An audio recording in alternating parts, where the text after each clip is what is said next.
Hi boys and girls, Mr. Trewin here. Last week we looked at a story from a competition that's run every year throughout New South Wales called Write On. It's a writing competition, and we looked at an example of a student's work from stage 1, so that could be either year 1 or year 2.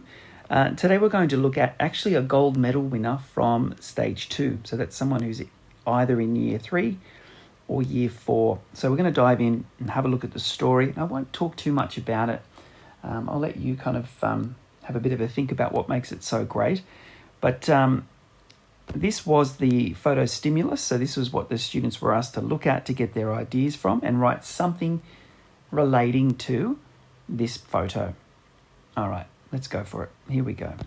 So the story is called The End of the Drought, and it was written 10 years ago by a girl called Victoria Newell, and she was in stage 2 at Asham Junior School. The lonesome farmer stared out at the endless fields of golden wheat that he nurtured upon his farm. The dehydrated wheat was struggling, as there had not been a grey cloud in the sky for months. The wheat below him climbed up his legs like a young child tickling his fingers, which were as wrinkly as his dry as a bone. He felt the breeze whip and whirl around his gnarled face, creeping under his old brown akubra hat. The trees in the distance were starting to sway more as the wind grew stronger and stronger. The wind smelt of nothing as the drought had left the earth and trees bare. All that lay before the farmer was wheat and sky, separated by the thin black line of the horizon. 2 eucalypts stood stoically, fighting against the drought.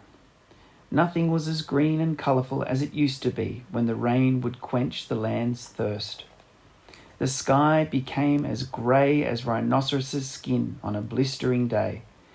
It was covered with clouds that looked as dark and miserable as puffs of smoke that had just came out of a chimney. As the sun became hidden, the farmer sensed that the torturous drought was about to end. The farmer could tell it was going to pour down like it never had before.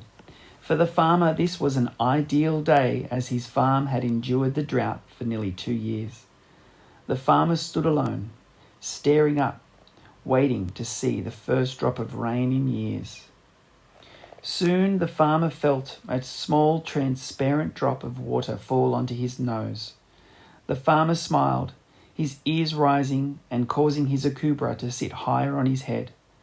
The farmer ran back to his house with joy, knowing that his future on the farm was safe.